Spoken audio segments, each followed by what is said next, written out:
Hello, this is Dr. Amin Marashi, retina specialist in Marashi Eye Clinic in Aleppo, Syria. I am presenting clinical applications of OCT in macular diseases course, where I will discuss normal and pathological findings in a nutshell.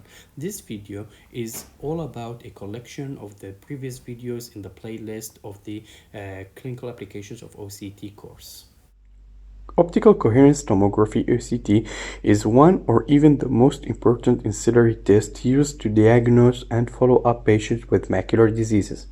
As we are living in the year 2020, it is imperative to do OCT before treating macular diseases, even when we are sure about the diagnosis in the clinical examination, as OCT may reveal biomarkers that may have prognostic factors along with pathologies subtle to clinical examination, which may impact our treatment decisions, and OCT is a valuable tool to assess the qualitative and quantitative features of macular pathology to compare it with OCT cross-sections post-treatment or observation, which will help us to evaluate treatment efficacy and take decision for future treatments and follow-up planning. There are main two types of OCT scans: qualitative, which is tomography scans, and quantitative, which is topography scans. The tomography scans vary depending on the OCT machine software capabilities. Still, the most popular scan are line scan or B-scan, radial scan, macular multi or mesh, and raster scan. The topography scans are macular map, macular 3D, InFast OCT, and OCT angio, which unfortunately won't be discussed in this course and maybe in other future courses. Line scan shows one cross-section OCT scan.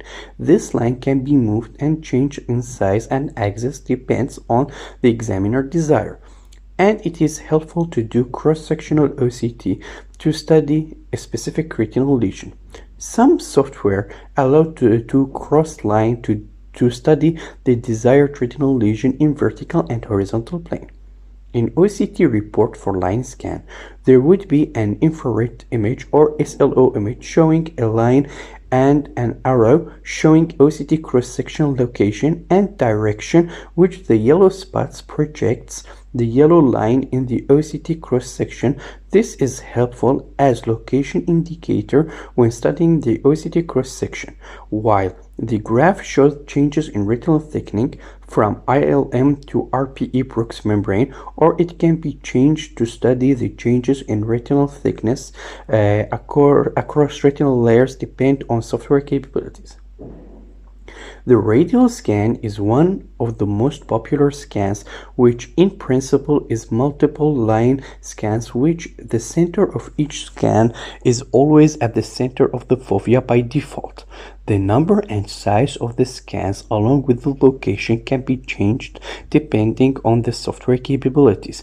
Radial scan is handy to study retinal pathology between the center of the fovea extending to the temporal arcades in the posterior pole. For example, radial scan is an excellent scanning method to evaluate non-central clinically significant diabetic macular edema. However, the radial scan can easily skip retinal pathologies between the radial scan lines. Therefore, it is not recommended to rely on the radial scan alone.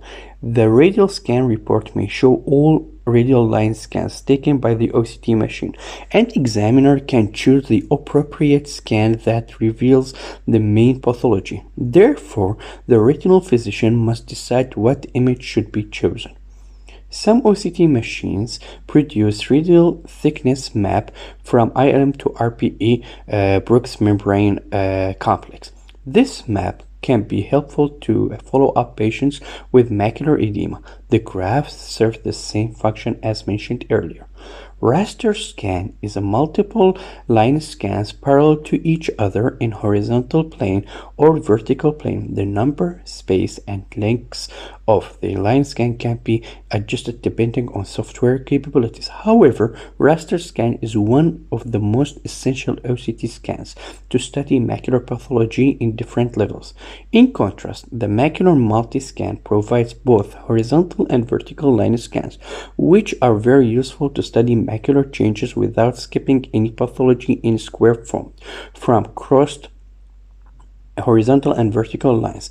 Both raster and macular multi is great for follow-up patients with macular diseases. OCT report shows line scans taken by the OCT machine, and some OCT machines produce thickness map and graph serves the same function as mentioned earlier.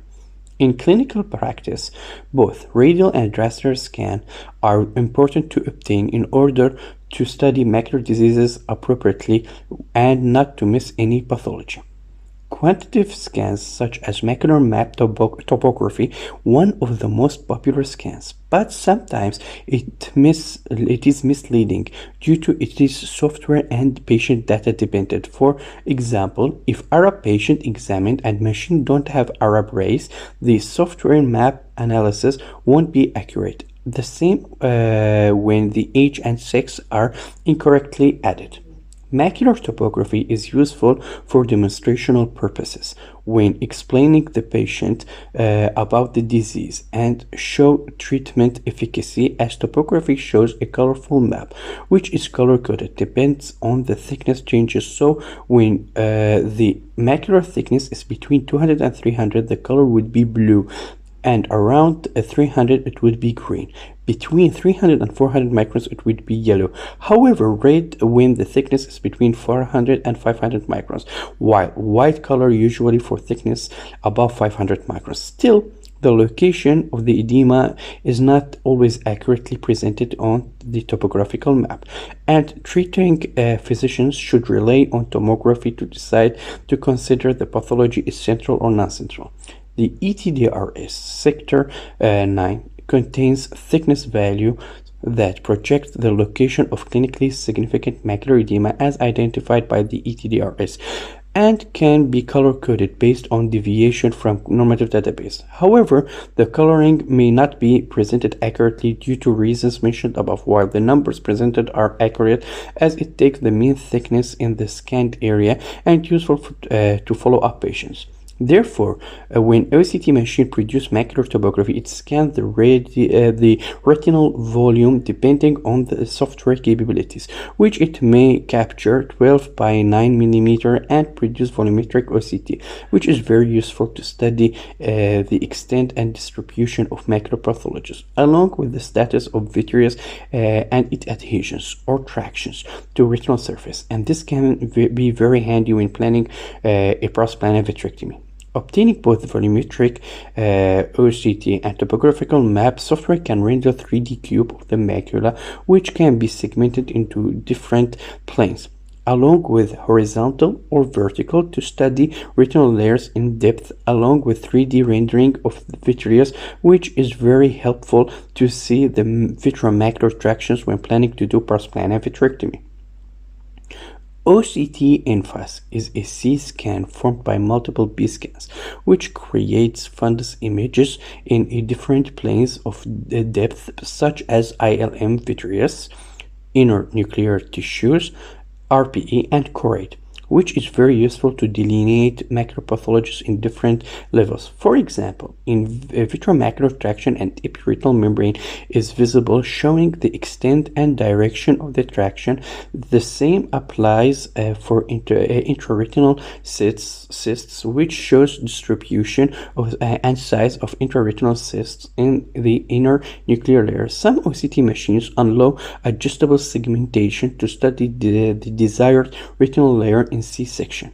The OCTA applies the same segmentation but showing only vessels instead of tissue.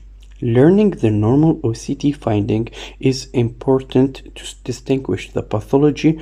OCT best studies in grayscale or black and white color. Normal OCT scan may show some of posterior vitreous anatomies, which hyporeflective pocket presents vitreous syneresis, while the hyperreflective tape close to the retina is the posterior cortical hyaloid, and the hyporeflective space underneath it is the retrohyaloid space. When examining the macula on OCT, the retinal tissues exhibit the following characteristics. The retinal layer, which contains nerve nuclei it appears hyporeflective, while the retinal layer that includes nerve connections of axons and dendrites will appear as hyperreflective. Nevertheless, in spectral domain OCT, there is no visible delineation between Bruch's membrane and RPE layer. Spectral domain OCT shows a poorly boundaries between the inner plexiform layer and ganglion cell layer. That's why, along with the retinal fiber layer, are analyzed as ganglion cell complex in topographical scanning of the optic disc. The retinal fiber layer appears as hyperreflective layer that appears more thicker in the nasal side than the temporal side of the macular scan, which can help to identify the nasal and temporal side of the macula. Hence, it will help to determine the right from the left eye. This layer is essential for circle and topographical optic disc scans when evaluating glaucoma. The underlying hyperreflective layer is the ganglion cell layer. Underneath it, a more hyperreflective layer that represents the inner plexiform layer, and underneath it there is a hyperreflective layer in the inner nuclear layer. Then there is a outer plexiform layer shown as a hyperreflective layer.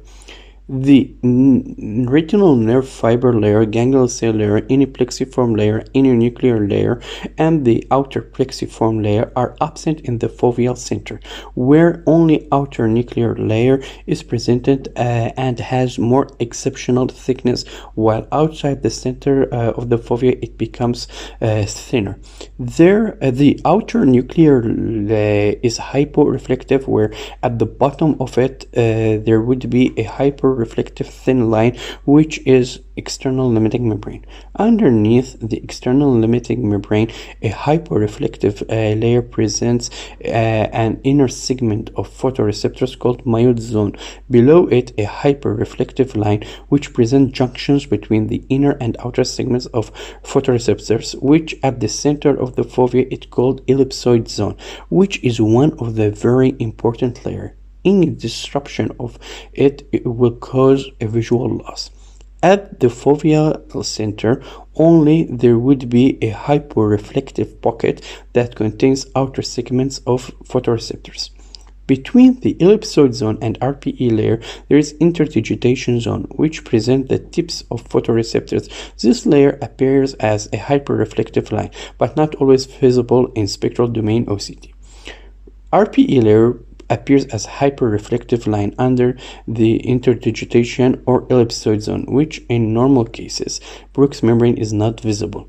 Choroid best imaged using enhanced depth imaging mode or swept source OCT, as OCT shows primarily saddler and halar layer. Sometimes suprachoroidal space and sclera can be visible, especially when using swept source OCT. The black and white negative OCT images may be applied clinically to study hyperreflective tissues, which marked in shades of black color, to study vitreous changes and its relation to the inner retinal tissue, and can be a great tool to evaluate RPE and outer retinal layers changes. The clinical application of pseudocolor OCT is to identify the difference in reflectivity between retinal layer in a color-coded manner. So the red-white indicates the high reflective tissue, where the black and blue indicates low reflectivity, where green indicates the intermediate reflectivity. When examining OCT cross-section, the vitreous changes along with its relation to the inner retinal tissue should be evaluated, assessing the of retinal contour and integrity of retinal tissue and ellipsoid zone, along with integrity of RPE and underlying choroid should be evaluated. It is essential to assess changes in retinal thickening and changes in retinal tissue reflectivity. The most common pathological changes in OCT scans, addressing the changes in chorioretinal contour and changes in retinal thickenings. However, the changes in retinal structure and reflectivity will be discussed in the next presentation. Contour changes can be concave, convex, or irregular depending on the pathology. In myopia, changes in contours can vary, which I will dedicate full presentation about myopic changes. However, the most common changes are concave, which can be regular or irregular, and this OCT cross-section shows concave shape symmetrical in both sides of the sclera, which is curved posteriorly symmetrically around the fovea. In a nutshell, whenever there are concave contour changes, myopia should be suspected. Please note the poor quality of the OCT scan due to this scan is captured by spectral domain OCT machine, which usually struggles to produce high-quality OCT scans for high myopic patients due to the beam laser being between 800 and 900 nanometer. In comparison, swept source OCT produces a better quality of OCT scans in high myopic patients due to the beam laser being around 1000 nanometer. Convex contour changes are seen in several pathologies, and the most common is choroidal neoplasms or metastasis. Although myopia can show dome-shaped changes, it is rare. However, in OCT cross-sections presented with convex changes in the contour, choroidal neoplasm should be suspected, as further investigation should be carried out to rule out a tumor. This OCT cross-section shows choroidal metastasis from breast cancer, appearing as hyporeflective mass pushing the retina, changing the retinal contour in a convex shape, along with the presence of subretinal fluid, which may indicate exudative activity from the metastasis. OCT is a very sensitive tool to diagnose and measure changes in retinal thickening, which can be increased or thinned. However, increased retinal thickening can have several patterns, such as an increased retinal thickening without cystic changes nor subretinal elevation. Retinal thickening can come with intraretinal cystoid changes that can have a tubular, circular, or oval, which can be hyporeflective continent or non-empty continent. Retinal elevation may appear as retinal thickening in the clinical examination or sometimes in macular topography. Still, in reality, the retina may have normal thickening, but it is indented from the underlying subretinal fluids or pigment epithelial detachment. Increased retinal thickening can be without any signs of cystic changes and can be found in diabetic macular edema, tangential macular traction, and other macular pathologies. In cases of macular pathologies presented with macular schisis, there would be an increase in retinal thickening associated with cystic changes, which may have tubular hyporeflective spaces. As this case of X-linked retinoschisis shows an increase of retinal thickening with tubular cystic formation, and as disease progresses, those tubular cystic spaces may coalesce. Usually, in cases of macular edema, there would be an increase of retinal thickening and formation of cystic spaces, which can be in oval, circular, hyporeflective spaces, with or without changes in foveal pit contour and subretinal fluid, which appears as hyporeflective pocket above the RPE layer and underlying neurosensory retina. Increased retinal thickening with hyporeflective oval or circular cystic spaces can be found in cases of cystoid macular edema related to diabetic macular edema secondary to retinal vein occlusion, inflammatory process, and other pathologies. Increased retinal thickness with non-empty cystic changes commonly seen in diabetic macular edema and macular telangiectasia type 1, and this can help to distinguish diabetic macular edema from macular edema secondary to retinal vein occlusion and cystoid macular edema from inflammatory origin. This cross-section shows central diabetic macular edema with increased macular thickening, non-empty cystic spaces, and subretinal fluid with hyperreflective foci, which may be due to activated microglia and inflammatory process. In case the hyperreflective foci arrange in a circular fashion around the cystic spaces, it might be indicate an exudative vascular chronic process. These do not usually cast a shadow, in contrast to hard exudates will appear as increased hyperreflective foci that may be located in the outer retinal tissue that cast shadow. Retinal elevation due to subretinal or sub-RPE accumulation of fluid can give a false impression that the retina is thickened in clinical examination or in macular topography. Still, in the meantime, the retina may not be thickened.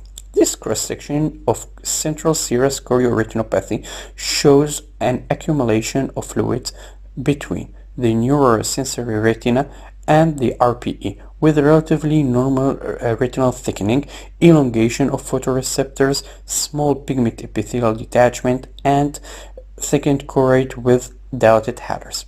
In contrast, pigment epithelial detachment may cause retinal indentation as a fluid or fibrovascular membrane may accumulate between Bruch's membrane and RPE, causing their separation, elevating the RPE layer, causing an indent of the neurosensory retina. The thinning of the retina can occur commonly due to ischemic changes, iatrogenic and trauma. However, in ischemic changes, there would be atrophy of the inner retinal layers as shown in this vertical wide field OCT cross-section of ischemic branch retinal vein occlusion showing homogeneous contour thinning in the inner retinal tissue in areas of retinal ischemia along with large hyperreflective dots which shows the occluded vessels.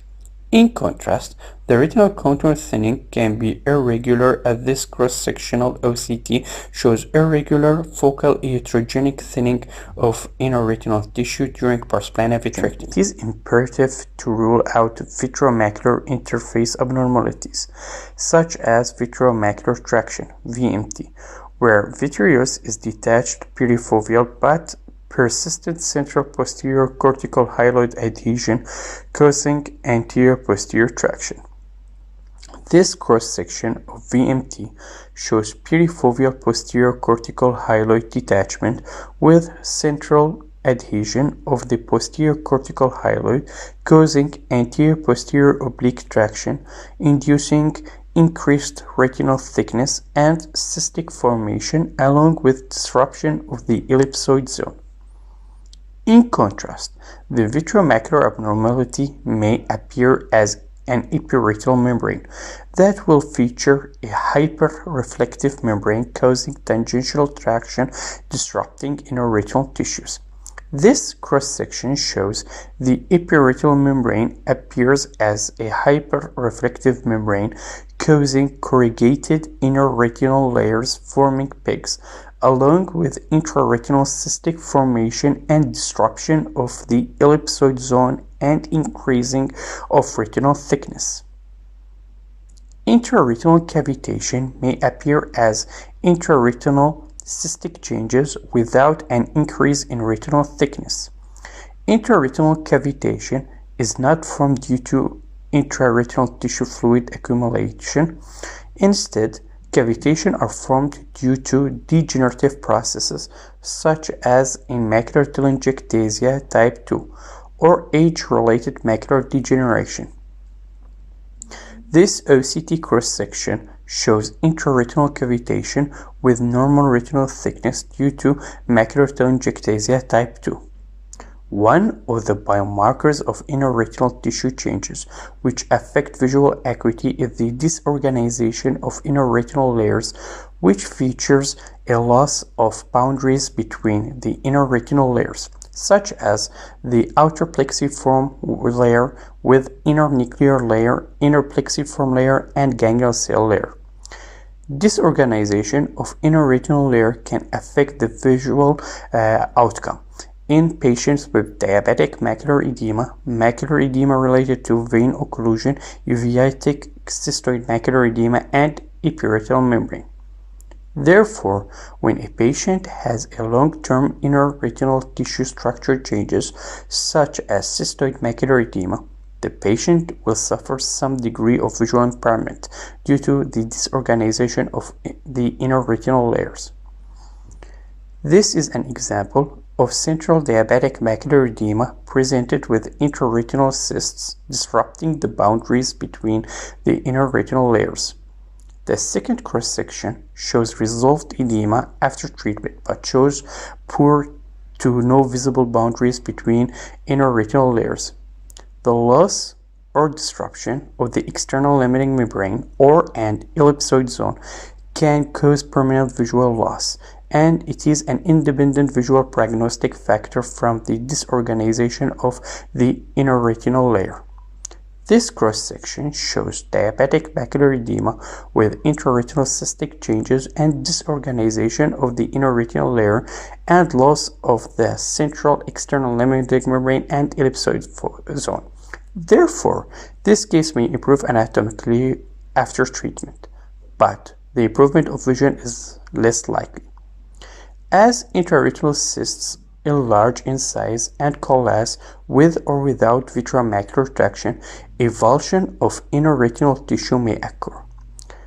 Avulsion of the cystic roof will cause lamellar hole, leaving the retinal surface with a lamellar defect of inner retinal tissues, including the outer nuclear layer, with relatively intact ellipsoid zone and external limiting membrane, with the formation of the cleft between inner and outer retinal tissue along with cystic formation.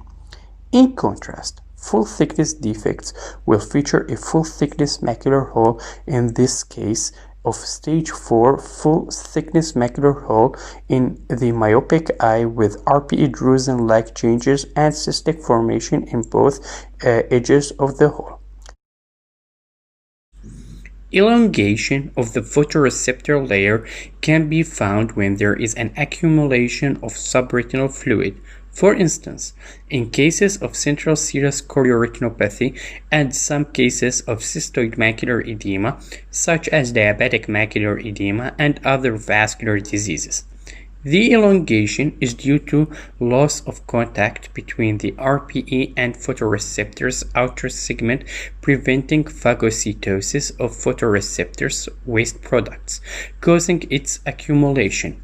This is a case of diabetic macular edema showing increased retinal thickening with intraretinal cystic changes and hyperreflective foci due to the accumulation of hard exudates that cast shadow.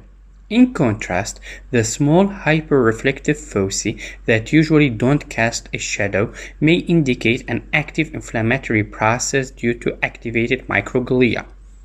This diabetic macular edema shows an accumulation of subretinal fluid and elongation of the photoreceptor layer, which appears as a brush borderline. Outer retinal tubulation forms a channel of enclosed photoreceptor dead cells, which appear as a circular lesion in the outer retinal tissue with hyperreflective borders that resembles enclosed photoreceptors and contains hypo and hyperreflective material that may resemble dead RPE cells. Outer retinal tubulation shouldn't be mistaken with intraretinal cysts, and they don't indicate active choroidal neovascular process, either require any treatment. This cross-section shows outer retinal tubulation along with intraretinal cysts with a subretinal scar and pigment epithelial detachment. Subretinal scar features consolidated subretinal mass with homogeneous hyperreflectivity. This is a case of advanced age-related macular degeneration that features a disciform scar that appears as consolidated subretinal mass with loss of ellipsoid zone and increased reflectivity of the thin choroid due to RPE atrophy. In contrast, when the subretinal mass is amorphous, it may contain blood, fibrin, and vascular elements. Therefore, the amorphous subretinal mass may indicate classical subretinal choroidal neovascularization. This OCT cross-section of subretinal choroidal neovascularization shows an amorphous mass with subretinal blood and fluids, with disrupted ellipsoid zone along with the increased retinal thickness and cystic formation.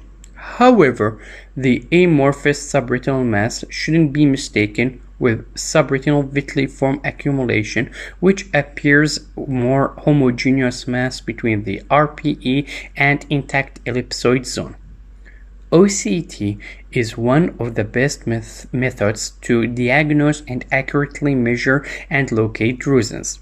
As in this OCT cross-section shows drusen in different sizes and shapes, as hard or small drusen will appear as a small area of drusenoid material deposits between the RPE and Bruch's membrane with size no more than 63 microns.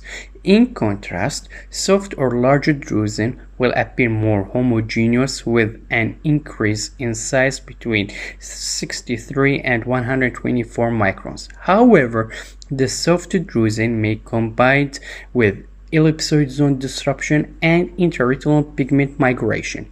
When large amount of drusenoid material accumulate between the RPE and Bruch's membrane, it forms drusenoid RPE detachment, which can reach a size of a half disc diameter. Pigment epithelial detachment (PED) is a separation of RPE layer from Bruch's membrane due to the accumulation of fibrovascular, blood, serous, or drusenoid material as mentioned earlier. When both RPE and Bruch's membrane are visible, forming a double-layered sign, as Bruch's membrane is not visible in normal spectral domain OCT. Double-layered sign can be found in central serous chorioretinopathy, polypoidal choroidal vasculopathy, fibrovascular pigment epithelial detachment, and cases of pigment epithelial detachment with Pachychoroid. In this OCT cross-section, both RPE and Bruch's membrane are visible, forming a double-layered sign and fluids accumulation between layers and the presence of subretinal fluid, which indicates an active choroidal neovascular process. Geographic atrophy is presented with RPE atrophy in OCT, as in this case it shows prominent Bruch's membrane and absence of RPE layer and increased reflectivity of the underlying choroid due to absence of RPE to reflect the light. OCT can accurately measure and locate geographic atrophy, which is very important to classify and monitor age-related macular degeneration. Choroidal thickness can vary between individuals, as it can increase or decrease in size and best imaged using enhanced depth imaging or swept source OCT. As the increased thickness along with dilated halars may be a feature of specter of diseases called Pachychoroid, which is featured in central serous chorioretinopathy, polypoidal choroidal vasculopathy, and some cases of fibrovascular pigment epithelial detachment. However, in this case, we can see Pachychoroid featuring increased thickness of the choroid and dilated halars, still with focal choroidal excavation leaving an area of subretinal fluid. This can be found in some cases of central serous chorioretinopathy and less likely to be associated with choroidal neovascularization. In contrast, choroidal can be thinned due to atrophic or degenerative changes such as myopia and age-related macular degeneration. Sometimes patchy atrophy with loss of choroid and outer retinal tissue can be found in myopia or diffuse thinning, leaving only large choroidal vessels under the RPE. In this case of advanced age-related macular degeneration, there is a subretinal scar and RPE atrophy along with choroidal thinning and increased focal reflectivity under the area of RPE atrophy. In cases of intravitreal large floating floaters that cast a shadow on the retina, the shadow will appear as hyporeflectivity of retinal tissue causing shadow artifact, as shown in this OCT cross-section. Another finding that is causing shadow artifact in this OCT cross-section is the hyporeflectivity of retinal tissue underneath the major blood vessels, which is a normal finding in spectral domain OCT. Increased reflectivity of the vitreous in the form of hyperreflective dots may be found in vitreous hemorrhage and vitritis, as in this case of proliferative diabetic retinopathy with vitreous hemorrhage, as the heme appears as hyperreflective dots. However, the hyperreflective lines are artifacts from intravitreal hemorrhage located more anteriorly. This cross-section shows fibrovascular proliferation causing traction on the optic disc along with residual vitreomacular traction with cystic formation and increased central macular thickness. In contrast, this OCT cross-section shows hyperreflective dots in the vitreous resembling inflammatory cells from vitritis due to Behçet disease, along with corrugation and increased reflectivity of retinal tissue, as the former feature is due to the proliferation of the epiretinal membrane, while the latter feature is due to ischemic changes due to vasculitis. Another feature of this cross-section is increased retinal thickness and subretinal fluids. When hemorrhage is located in the subhyaloid space, the hemorrhage will appear as a homogeneous hyperreflective accumulation of blood with smooth borders between the posterior cortical hyaloid and the ILM. Hemorrhage usually casts a shadow artifact, which appears as hyperreflectivity of the underlying retinal tissue, as shown on this OCT cross-section. This OCT cross-section of proliferative diabetic retinopathy with central diabetic macular edema shows increased central macular thickness and intraretinal cysts. In contrast, the sub-ILM hemorrhage will appear as homogeneous hyperreflective incarceration of blood with a smooth border between the ILM and inner retinal tissue causing its displacement. The retinal tissue underlying sub-ILM hemorrhage may appear hyporeflective due to shadow artifact caused by the sub-ILM hemorrhage. The sub-ILM hemorrhage is due to the rupture of perifoveal capillaries caused by rapid changes in intraocular venous pressure, thus can be caused in the Valsalva maneuver, sneezing, or coughing.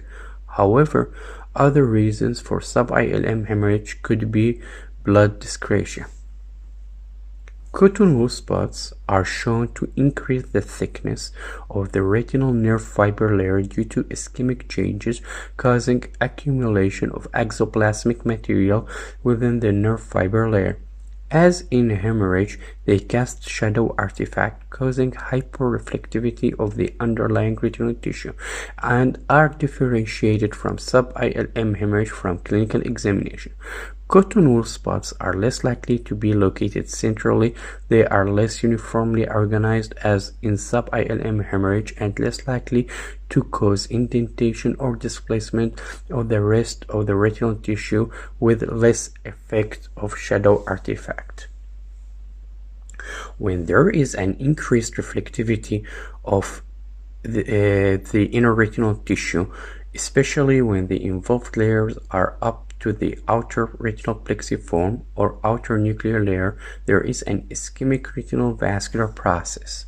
As in this OCT cross-section of central retinal artery occlusion, there is an increased reflectivity of inner retinal tissue up to outer retinal plexiform layer, with increased thickness of these layers. This is due to the retinal artery reaching the inner nuclear layer causing ischemic changes to the inner nuclear layer and other inner retinal layers. If there is a doubt about the status of the increased reflectivity, then OCT cross-section can be evaluated using negative black and white, as increased hyperreflectivity tissue will appear as increased shades of black. However, OCT shouldn't be used as a solo ancillary test to diagnose retinal artery occlusion. Fluorescein angiography and OCT angiography may be a better diagnostic tool as they study perfusion and not as OCT, which studies only structural changes. Therefore, macular edema related to retinal vein occlusion, there would be increased hyperreflectivity of inner retinal tissue along with increased central macular thickness with intraretinal cystic changes and intraretinal hemorrhage with or without subretinal fluids, as presented in this case of OCT cross-section of macular edema related to branch retinal vein occlusion. Please note the difference of inner retinal tissue reflectivity between the involved half of the occlusion and the spared half. Hard exudates will appear as an increased hyperreflective irregular consolidated masses in the outer retinal tissues, which usually cast a shadow artifact causing hyperreflectivity of the underlying retinal tissues. In contrast, the hyperreflective dots found in cases of diabetic macular edema related to retinal vein occlusion, and age-related macular degeneration. They are a sign of an inflammatory process due to activated microglia, which are usually small and don't cast any shadow. This is a case of non-central diabetic macular edema with hard exudate presented in hyperreflective masses with different sizes. They are located in the outer retinal tissue, casting shadow artifact, causing hyporeflectivity of the underlying retinal tissues. In contrast, the adjacent hyperreflective dots don't cast any shadow. In negative black and white, the hard exudates appear in shades of black with an irregular border which casts a white shadow hindering the underlying retinal tissues. In contrast, the hyperreflective dots appear as black dots that don't cast any shadow. This is another case of central diabetic macular edema, shows increased central macular thickness with cystic changes. As we look closer, hyperreflective dots are surrounding the cysts, and those dots form what is called a pearl necklace sign, which may indicate chronic diffuse leakage due to chronic inflammatory processes caused by activated microglia. However, some authors reported that those hyperreflective foci are lipid-filled macrophages at the inner edema wall. They are predecessor to hard exudates but fade away spontaneously or post-treatment. In negative black and white, those dots are seen more clearly, and negative black and white can be used in cases we doubt if the hyperreflective foci are presented or not, and helps to determine the exact location and number. Please note that in negative black and white cross-section, the disruption of the ellipsoid zone and external limiting membrane are seen more clearly. Intraretinal hemorrhage will appear as a homogeneous hyperreflective with a smooth regular border inducing shadow artifact, causing hyporeflectivity of the underlying retinal tissue. In contrast, in negative black and white, the intraretinal hemorrhage will appear as a homogeneous black color with smooth regular borders casting white shadow hindering the underlying retinal tissue. This is a case of advanced neovascular age-related macular degeneration causing accumulation of subretinal fluids and blood, which appears as homogeneous hyperreflective with smooth regular borders casting shadow artifact. However, this cross-section shows fibrovascular pigment epithelial detachment, which has more heterogeneous hyperreflectivity. This is more appreciated using negative black and white mode, as the subretinal hemorrhage appears more homogeneous black color with smooth regular borders than the content of the fibrovascular pigment epithelial detachment. It appears heterogeneous black color due to fibrovascular components. This is a case of inferior retinal detachment involving the center of the macula, showing subretinal fluid with disruption and increased reflectivity of the ellipsoid zone located temporally. The most common reason for the increased reflectivity of the choroid is geographic atrophy. This is due to the absence of the RPE layer to reflect the light. As in this case, the dry age-related macular degeneration with the drusen in different sizes and RPE atrophy, causing geographic atrophy and prominent Bruch's membrane with increased reflectivity of the underlying choroid. Hyporeflectivity of the choroid is usually due to shadow artifact caused by large hard exudates or hemorrhages located in the retinal or subretinal tissue.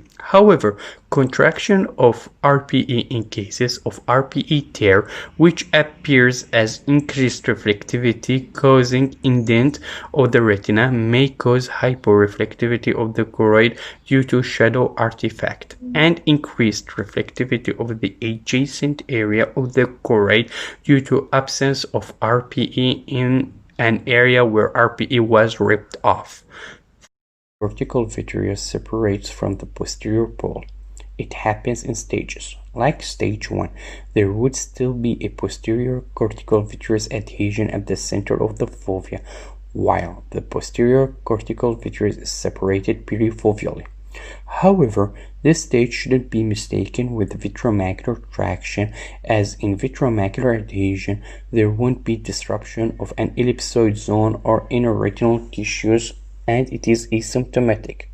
In contrast, in stage 2, the posterior cortical vitreous will detach from the fovea completely but still attached to the optic nerve.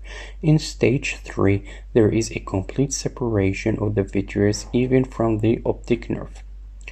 As in vitreomacular adhesion, the vitreomacular traction shows the separation of the vitreous perifoveally, but with vitreomacular attraction at the center of the fovea in the form of a plate and showing anterior posterior oblique posterior cortical vitreous traction with disruption of the ellipsoid zone, interdigitation zone, and inner retinal tissues. In more advanced cases of vitreomacular traction or cases associated with diabetic maculopathy, there would be an increase of central macular thickness with or without hyporeflective cystic changes or and subretinal fluid. In advanced cases, a macular detachment may occur. OCT is a handy tool to measure vitreomacular attachment, as in cases that are less than 500 microns have a better chance of spontaneously releasing the vitreomacular traction. In contrast, broad attachment of more than 1,500 microns have less chance to have a spontaneous release. Therefore, OCT is mandatory not only to diagnose and also for decision making in cases of vitreomacular tractions. Epiretinal membrane appears as a hyperreflective band which can be thin in Sullivan maculopathy or thick in advanced cases, lying over the retinal surface, which may induce corrugation of the inner retinal tissues, forming pegs and hyporeflective pockets. The epiretinal membrane may cause increased retinal thickness and elevation of the foveal pit. It may induce folds of inner retinal tissue with or without intraretinal cystic formation or subretinal fluids. In cases the epiretinal membrane is primary, the attachment will be broad, while in cases of secondary epiretinal membrane, the attachment will be multifocal. In cases the epiretinal membrane is detached spontaneously, it will look like a scroll located next to the inner retinal surface. However, cases presented with both epiretinal membrane and vitreomacular traction will have retinal features of both entities, and sometimes splitting of the posterior cortical hyaloid is seen on OCT. Cases presented with epiretinal membrane and vitreomacular traction have more chance of spontaneously releasing the epiretinal membrane than cases of epiretinal membrane presented without vitreomacular traction. Epiretinal membrane and vitreomacular traction can be associated with disruption of the ellipsoid zone or disorganization of inner retinal layers, which are poor visual prognostic factors post-surgery in severe cases. OCT is an essential tool to monitor the spontaneous release of the vitreomacular traction and to assess the post-surgical success and normalization of the macular anatomy, which may take some time for anatomy to normalize. This is a case of vitreomacular traction with diabetic macular edema presented with 20/25 best-corrected visual acuity, showing anterior-posterior oblique vitreomacular traction with cystic formation and increased central macular thickness. However, the decision was to follow up the patient Within 6 months, a spontaneous release of vitreomacular traction occurred with improved both best corrected visual acuity to 20/20 and central macular thickness with persistent macular cysts that needed no further intervention rather than observation. In contrast, this case of diabetic maculopathy is complicated with both taut vitreomacular traction causing intraretinal cystic changes, macular detachment, and increased central macular thickness, and epiretinal membrane, which causing corrugation of inner retinal tissues. The best corrected visual acuity was counting fingers. This case was managed with pars plana vitrectomy with epiretinal membrane removal and ILM peeling. Within 1 month, an improvement of both foveal anatomy and central macular thickness was observed. However, a persistent cystic formation is observed with improved vision to 20/40 only due to ellipsoid zone disruption. Within 3 months of follow-up, the majority of cysts resolved, but with no improvement of visual acuity due to persistent ellipsoid zone disruption. In advanced cases of epiretinal membrane, a pseudohole may be formed, which appears as verticalization of the fovea and reshaping it in U or V shape, with increased retinal thickness with overlying epiretinal membrane. One of the key features of the pseudohole is there is no lamellar defect in the outer retinal tissues. Usually, the ellipsoid zone and external limiting membrane are intact in cases of pseudohole. One of the ways to accurately diagnose a pseudohole is using in-face OCT, where pseudohole will feature a circle surrounded with another smooth circle and radial folds will emanate, forming a sunflower pattern. Lamellar hole have a lamellar defect in the form of irregular thinning of the outer nuclear layer with the cleavage or schisis between the inner and outer retinal tissues.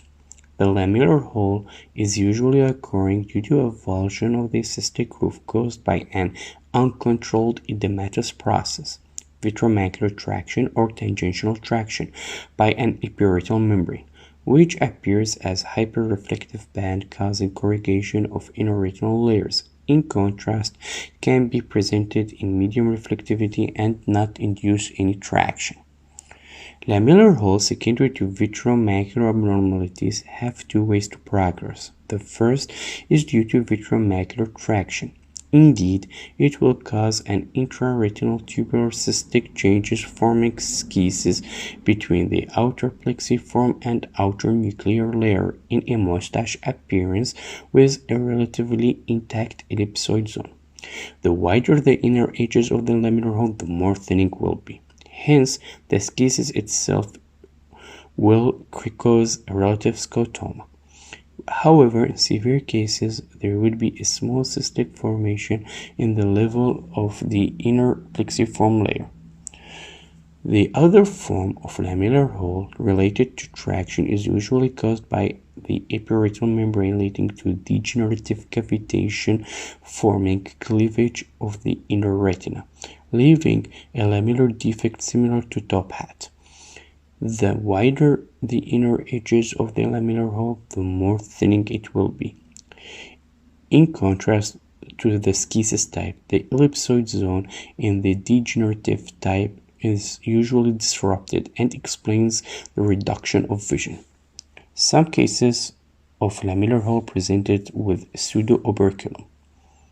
OCT scan is the gold standard to diagnose a full-thickness macular hole, which is very sensitive.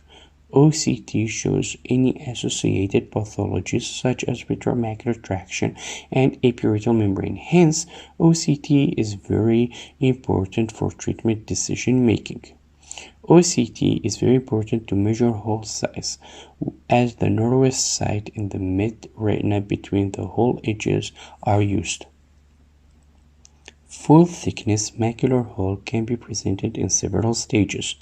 Stage 1A, which is presented as elevation and disruption of the ellipsoid zone combined with vitreomacular traction. Stage 1B features a split of the outer and inner retinal layers, leaving only ILM attached with oblique anterior-posterior vitreomacular traction. Stage 2 shows full thickness retinal defect with an attached operculum and may be accompanied by vitreomacular traction, and sometimes there is no vitreomacular traction. However, full thickness macular hole stage 2 can be presented with variable sizes and can be associated with intraretinal cysts. Stage 3, which is presented with full thickness defect with a completely detached operculum and foveocortical vitreous, but vitreous is still attached at the optic disc. Usually, the hole can be in variable sizes with elevated hole edges and cystic formation.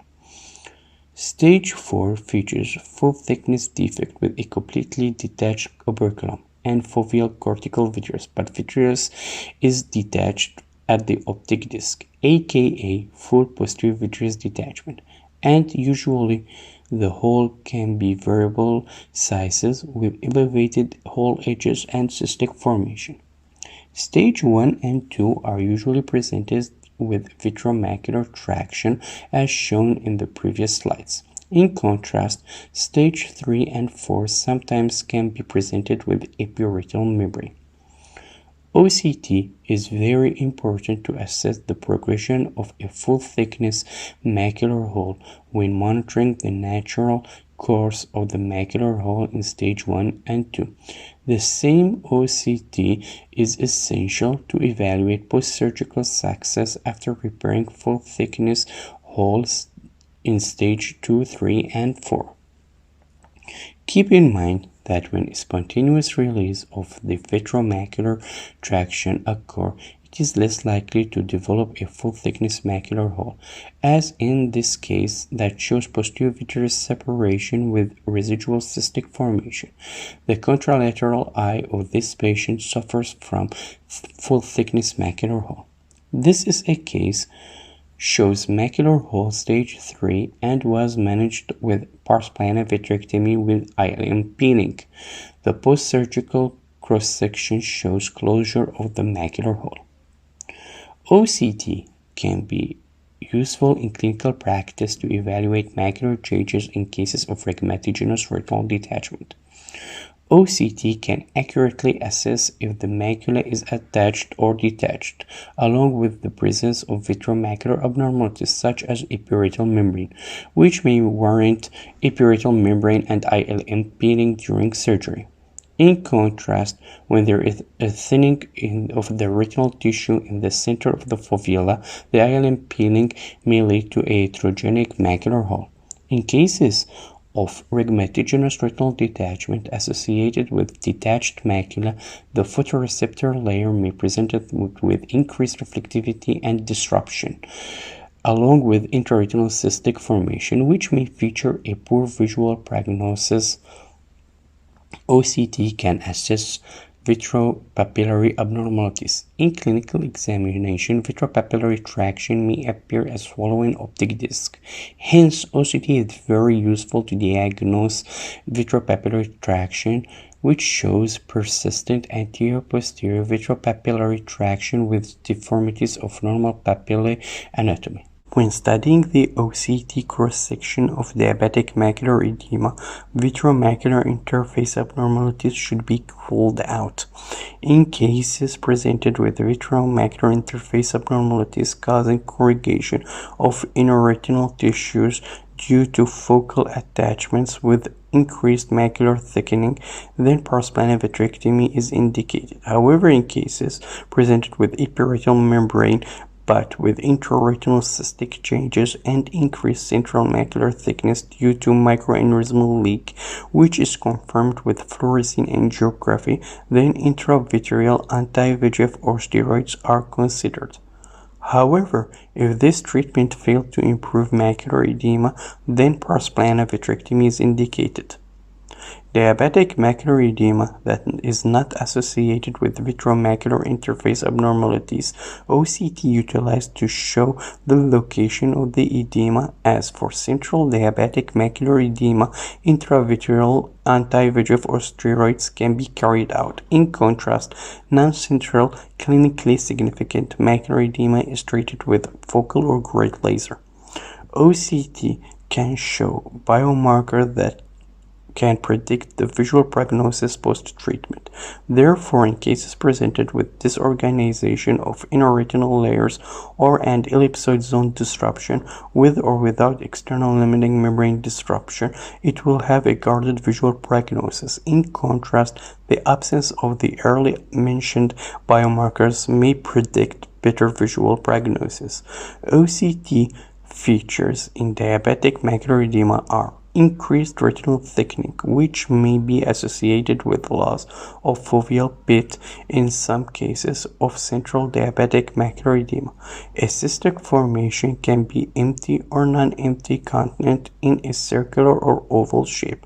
Hyperreflective foci, which usually don't cast any shadow. In contrast, hard exudate that appear as a hyperreflective mass in the outer retinal tissues and do cast a shadow. Cotton wool spots are located at the retinal nerve fiber layer level and may cast a shadow. Other features can be presented with diabetic macular edema is subretinal fluid.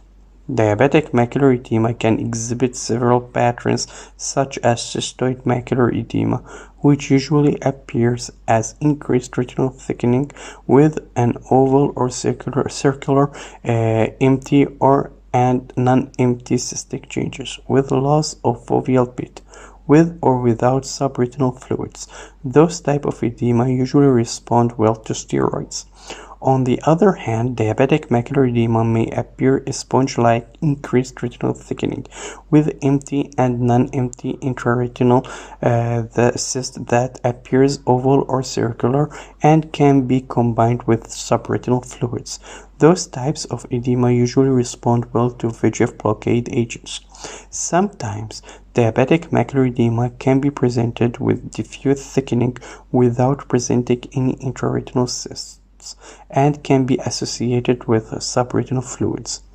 OCT can reveal vitreomacular abnormalities such as epiretinal membrane and vitreomacular traction, which may change treatment decision making or reduce the efficacy of intravitreal medication. OCT is very sensitive in measuring macular thickening and locating the edema at the central or non-central location of diabetic macular edema is key for treatment decision making, in which OCT can accurately depict the edema's location using tomography. In contrast, a topographical map can be misleading when it comes to determining the edema's exact location due to it being dependent on computer software and patient data.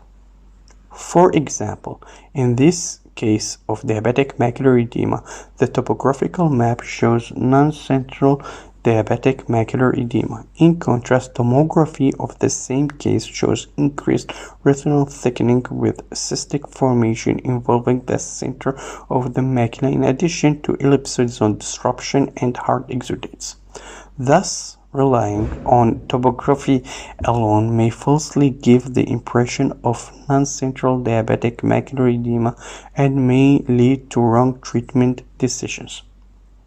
Here is another case where tomography shows non-central located macular edema with cystic changes and hard exudates.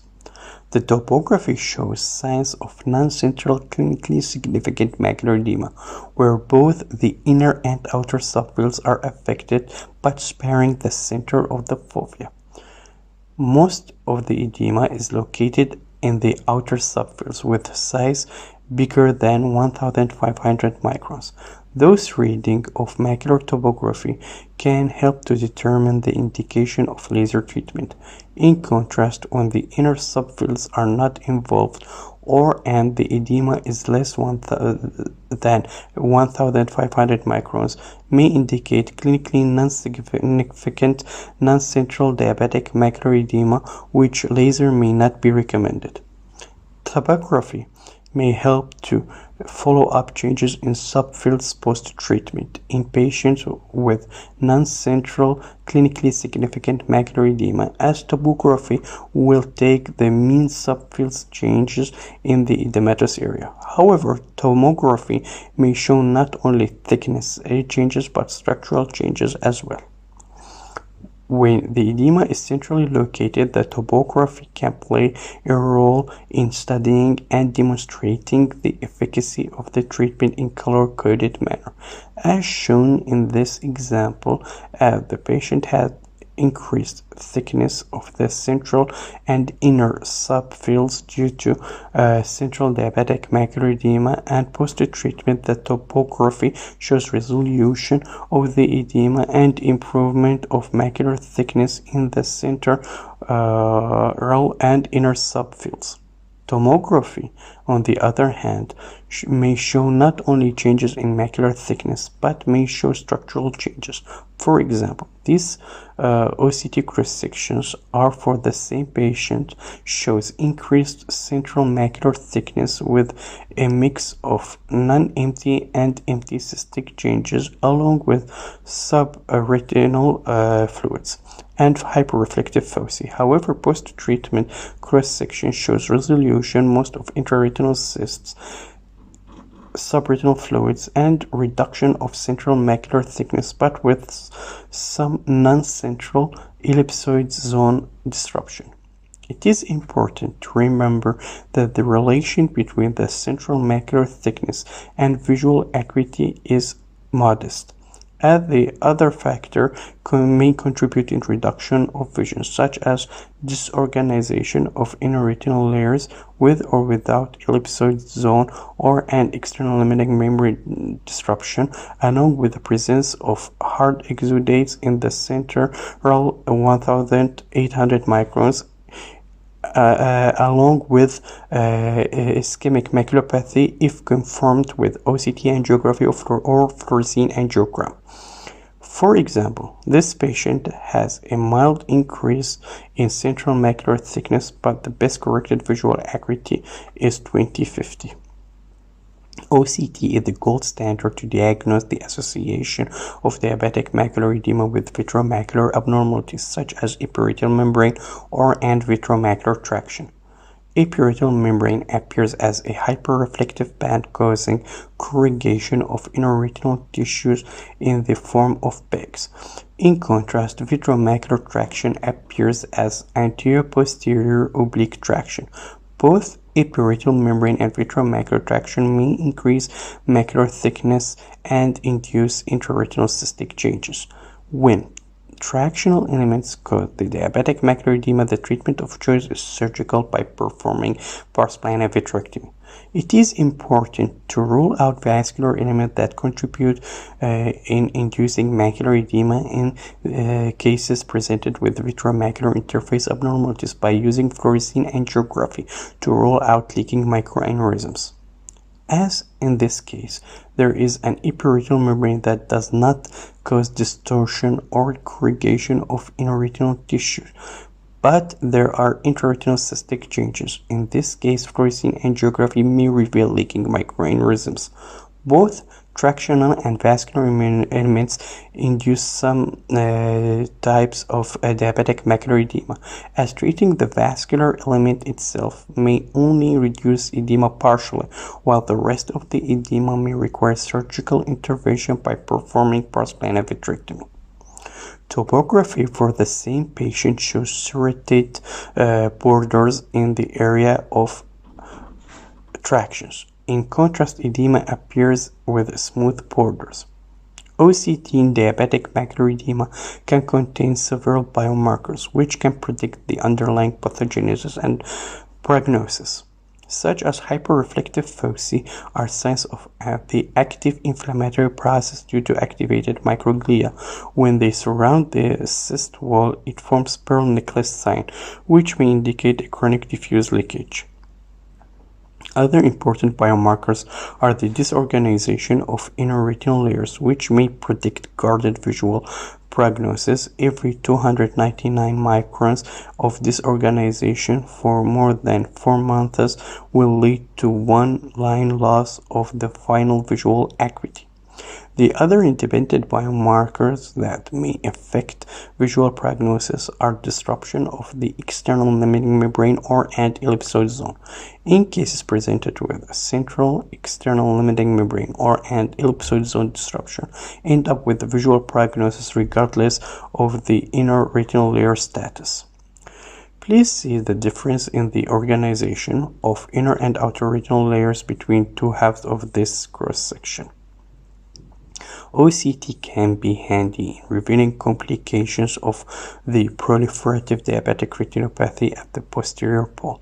These include vitreous hemorrhage, which appears as hyperreflective dots, and pre-retinal hemorrhage appears hyperreflective with a smooth borders casting shadow. OCT is useful in these cases as it will rule out diabetic macular edema, which may impact treatment and follow-up decision-making. OCT, on the other hand, can reveal the presence of fibrovascular proliferation, which appears hyperreflective, anchored within taut posterior cortical vitreous. And OCT can reveal if it is associated with vitreous hemorrhage, imperial membrane, macular distortion, edema, or schisis. One of the main features of macular edema related to retinal vein occlusion is the increased reflectivity of inner retinal layers due to ischemic changes. In cases of macular edema related to retinal vein occlusion, the OCT will show increased retinal thickening with empty cystic changes, with or without subretinal fluids, and intraretinal hemorrhages, which cause a shadow artifact. Some macular edema cases related to retinal vein occlusion can be presented with vitreomacular interface abnormalities, such as a periretinal membrane that will appear as a hyperreflective band lying over the inner retinal surface, causing a corrugation.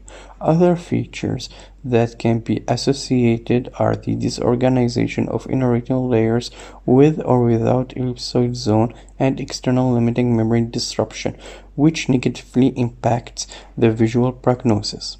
In ischemic maculopathies, there would be a thinning in inner retinal layers. This applies in diabetic macular pathy and retinopathy as well. And sometimes OCT can show the occluded vessel as a hyperreflective circle. However, OCT shouldn't replace the fluorescein angiography or OCT angiography in the diagnosis of ischemia. Some cases can present with RPE changes that may cast a shadow artifact which can hold poor visual prognosis. OCT is very handy in following up patients with macular edema related to retinal vein occlusion, as OCT is very sensitive in following up not only changes in retinal thickening but also changes in retinal structure as well. Thus, OCT can be useful to assess treatment efficacy, which is important for treatment decision making to judge if the treatment should be stopped or continued or changed. Please note that as in diabetic macular edema, the relation between the central macular thickness and visual acuity is modest. This case shows macular edema related to retinal vein branch occlusion with cystic changes and subretinal fluids with intraretinal blood that cast shadow artifact. However, the OCT cross-section shows anatomical normalization with reduced central macular thickness and resolved intraretinal cysts and blood along with subretinal fluids post-treatment.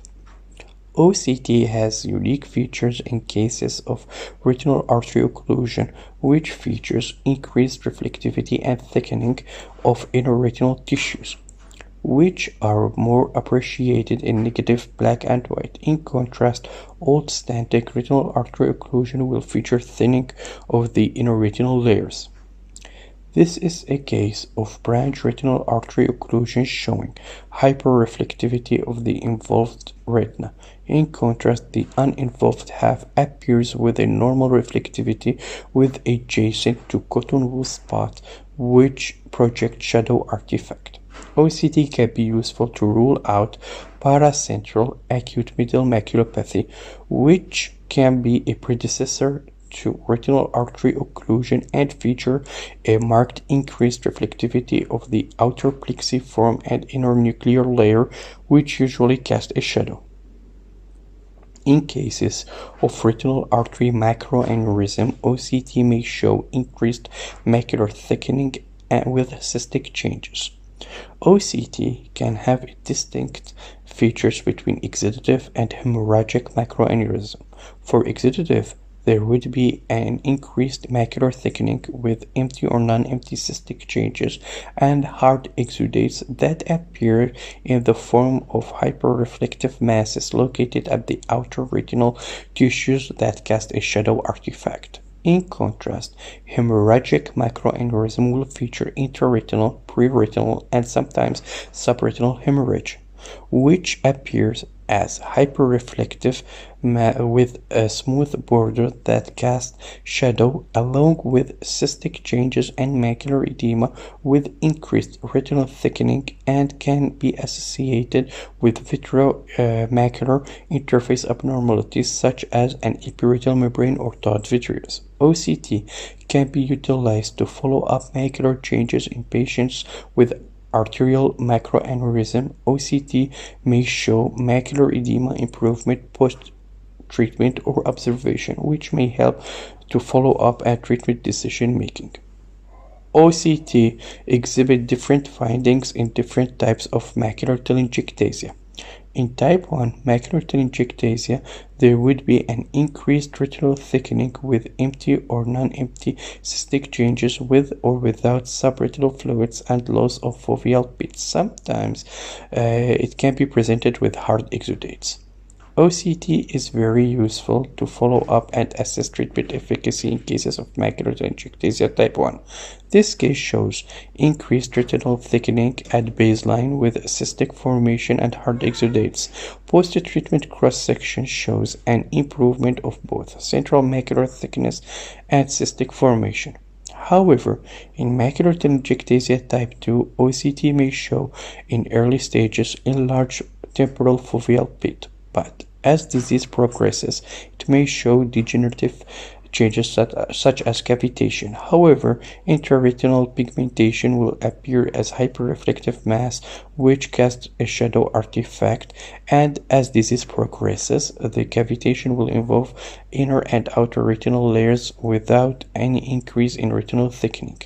Some cases of macular telangiectasia type 2 may get complicated with choroidal neovascularization, which exhibit increased retinal thickening and the intraretinal cystic formation and subretinal fluids, along with subretinal hyperreflective masses that may resemble subretinal choroidal neovascular membrane proliferation. Some cases can be combined with subretinal blood or exudation, and even some cases it can be complicated with a pseudo whole lamellar configuration. OCT is very important to monitor and follow up macular changes in macular telangiectasia type 2. As in this case, the baseline scan shows intraretinal cavitation, and within 5 months of follow-up there is an increase in intraretinal cavitation. OCT can accurately depict the number, type, location, and size of drusen and retinal and choroidal changes. Drusen appear in different sizes, shapes, and can be homogeneous or heterogeneous content. Drusen is deposits of extracellular yellow material between retinal pigment epithelium (RPE) and Bruch's membrane, mainly consisting of lipids and fatty proteins, and can be present as solo findings or associated with retinal or choroidal changes. Small drusen size is less than 63 microns, and when there are only a few of them, the case is not accounted for each related macular degeneration. Small drusen are called hard drusen. They usually appear as a small elevation of RPE with hyperreflective content, without any disruption of the ellipsoid zone or external limiting membrane. However, an increased hyperreflectivity adjacent to the drusen is an alternation of the Henle layer and shouldn't be mistaken with intraretinal pigmentation. In contrast, intermediate drusen are when the drusen size is between 63 and 124 microns and can be responsible for early AMD when there is a combination of small and few intermediate drusen. However, when there is a numerous intermediate drusen, then the AMD is staged as intermediate. Intermediate and larger drusen are usually called soft drusen, which appear with more homogeneous content and are associated with disruption of the ellipsoid zone, responsible for decreased vision. In contrast to harder drusen, the soft drusen can be associated with intraretinal pigmentation, which appears as hyperreflective foci in the outer retinal tissues, which may cast shadow artifact in some cases. Larger drusen are when drusen are more than 125 microns. The presence of one larger drusen is enough to grade the AMD as intermediate, and when the larger drusen can reach more than 500 microns due to the accumulation of drusenoid material between the RPE and Bruch's membrane, it forms drusenoid RPE detachment. However, it has the same features as the soft drusen, such as disruption of the ellipsoid zone and intraretinal pigmentation that may cast a shadow. Drusenoid RPE detachment may have worse prognosis than soft drusen. In cases with early and intermediate AMD, the choroid will appear normal and within normal thickness. Drusen can appear with heterogeneous content. This is due to the regressing process of the drusen, which appears with internal hyperreflective when it is calcified and usually associated with RPE atrophy. In contrast, when the drusen appear with internal hyperreflective, then the drusen are in the regressing stage and developing RPE atrophy and calcification. OCT is handy to monitor the changes in drusen size, content, and quantity, as in this case, where drusen have increased in size within 12 months follow-up. When drusenoid material is accumulated in the subretinal space, then it forms reticular pseudodrusen that can be located between the ellipsoid zone and RPE, alternating or breaking the ellipsoid zone contour, which may hold prognostic factor for development of advanced AMD.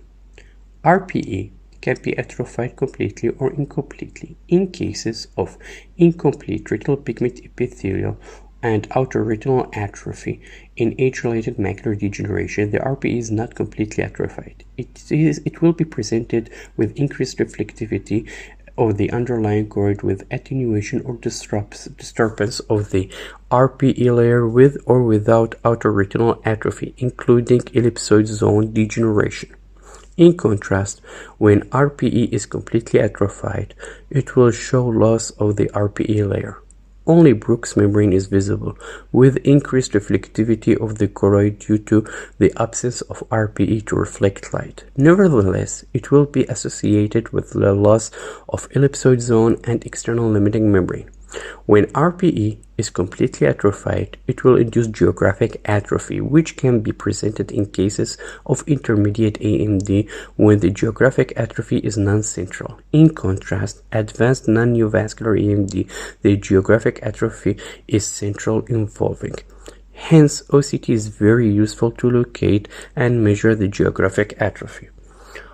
One of the most important presentations of non-neovascular advanced AMD is the presence of a disciform subretinal scar, which in OCT appears as consolidated homogeneous subretinal fibrosis associated with the ellipsoid zone and external limiting membrane disruption. Sometimes these cases are presented with outer-retinal tubulation, which appear in outer-retinal tissue with hyperreflective border and hyporeflective and hyperreflective content, which resemble enclosed photoreceptors and RPE cells. Intraretinal cystic changes are not signs of active choroidal neovascularization. Instead, they are a sign of intraretinal cavitation due to degenerative process. However, the retinal thickness may appear normal in these cases. It is important to remember that choroid may appear thin in cases of advanced AMD. Although AMD is disease which is taking place at the choroid, Brooks membrane, and RPE, however, some cases of AMD may be presented with vitreomacular interface abnormalities such as a retinal membrane. Although OCT angiography and fluorescein angiography are tools to diagnose the presence of neovascular AMD, OCT is a rapid, non-neovascular method to diagnose neovascular AMD as well. OCT reveals important features that predict not only the type of the choroidal neovascularization CNV, but if it is active or non-active, and can predict visual prognosis. When OCT shows subretinal fluid, it is a sign of active CNV. It may have favorable visual prognosis when compared to intraretinal cystic changes, which may not always feature an active disease unless it is combined with increased macular thickness and hold poor visual prognosis. Intraretinal cysts are associated with disrupted external limiting membrane and ellipsoid zone, which in turn hold an independent factor of poor visual prognosis in the presence or absence of intraretinal cysts. Neovascular AMD is presented with CNV in the form of pigment epithelial detachment or an subretinal hyperreflective amorphous material. CNV type 1, or what is called occult CNV, will feature fibrovascular pigment epithelial detachment (PED), which has irregular RPE elevation with increased reflectivity of the Brooks membrane, forming a double-layer sign. The PED content will be heterogeneous. In cases the CNV is active, OCT shows subretinal fluids or hemorrhages with disruption of the ellipsoid zone and external limiting membrane. Often, there would be an increase in retinal thickness and intraretinal cystic formation. Sometimes fibrovascular PED may have horizontal hyperreflective parallel lines, which indicate exudation from the fibrovascular CNV. OCT is very useful tool to detect the location of the CNV, as in this case there is an active fibrovascular PED with a subretinal fluid, all located non-centrally. Treatment-naive quiescent CNV features a fibrovascular PED that has a major axis in the horizontal plane, with visible Brooks membrane without the presence of subretinal or intraretinal fluids, or an increase in retinal thickening. However, treatment-naive quiescent CNV can be combined with geographic atrophy or intermediate Drusen. Classical or subretinal CNV presents RPE defect in which protrudes a subretinal hyperreflective amorphous material that contains a mixture of blood, fibrin, and neovascularization. Hyperreflective mass is associated with subretinal fluids and blood with disrupted ellipsoid zone and external limiting membrane, and sometimes it is associated with intraretinal cystic changes. In cases presented with a mix of fibrovascular PED and subretinal CNV, will have the features of both entities, such as subretinal hyperreflective amorphous material. PED, which has a regular RPE elevation, the content of the PED will be heterogeneous, and with subretinal and intraretinal fluids and increased macular thickening. Retinal angiomatous proliferation CNV type 3 has 3 stages. It is better diagnosed with ICG, which in OCT appears as intraretinal hyperreflectivity due to intraretinal capillary neovascularization with increased retinal thickness in stage 1. In contrast, stage 2 shows hyperreflectivity at the level of outer retinal layers. Stage 3 appears as CNV anastomosis with intraretinal neovascularization. It has unique findings on OCT, which may feature PED with heterogeneous content with a break in the RPE connecting the content of RPE and hyperreflective material just anterior to PED with increased retinal thickness with subretinal fluids and blood with intraretinal cysts. Sometimes PED is associated with prechoroidal cleft as an area of hyperreflective space between Brooks membrane and PED content and holds bad visual prognosis and increased risk of developing RPE tear.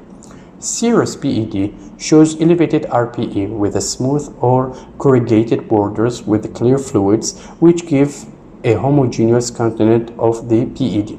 In contrast, hemorrhagic PED contains blood and will show increased reflectivity below the elevated RPE, then hyporeflectivity due to signal block from the blood. Both serous and hemorrhagic CMV may present subretinal fluids when it is associated with an active CMV. Nevertheless, it may be combined with ellipsoid zone and external limiting membrane disruption along with intraretinal cysts and increased retinal thickening. RPE tear in OCT appears as indent of the retina with increased hyperreflectivity in the area of contracted RPE with underlying shadowing hindering the choroidal view. In contrast to the area where RPE was ripped off, Brooks membrane is visible with increased visibility of the underlying choroid. OCT is essential to follow up patients with CMV. It will show not only improvement in macular thickening, but regression of CMV as a reduction of PED size in cases of fibrovascular PED and regression of intraretinal and subretinal fluids. At the same time, OCT is very useful in monitoring the reactivation of CMV after successful treatment, such as the presence of subretinal fluids, increased macular thickening with or without intraretinal fluids, or other exudative changes along with changes in CMV sizes.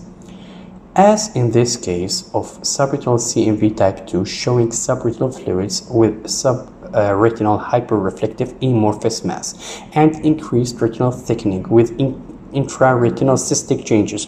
The next OCT cross-section shows regressed subretinal hyperreflective amorphous material along with subretinal intraretinal fluids and macular thickening, indicating regressed and inactive CMV post 3 injections of VEGF blockade agents. And the third cross-section shows subretinal fluids with an increased size of subretinal hyperreflective amorphous material and increased macular thickening, which indicates reactivation of subretinal CMV. OCT shows in cases of active neovascularization with disciform scar and existing subretinal scar with subretinal fluids. Please note how the subretinal fluid is forming an open angle, which indicates a sign of chronicity. However, these cases can be with or without intraretinal cystic formation combined with increased retinal thickening along with a consolidated subretinal scar with ellipsoid zone and external limiting membrane disruption with or without outer retinal tubulation, and some cases can be combined with fibrovascular PED or subretinal hyperreflective amorphous material.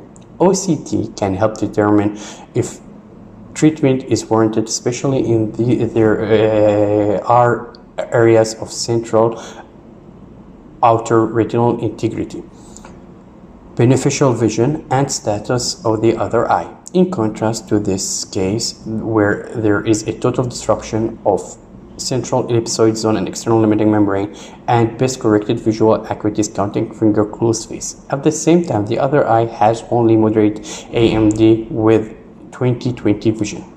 OCT can reveal cases of neovascular AMD with vitreomacular interface abnormalities, such in this case of active CMV with vitreomacular traction. Choroid can be thick in cases of neovascular AMD associated with Pachychoroid or thin in cases of advanced AMD. OCT is the tool of choice to detect changes in thickness and structure of the choroid. As in Pachychoroid, the choroid increases in thickness between 271 to 278 and higher with dilated halars, and sometimes there would be compression of sattler layer.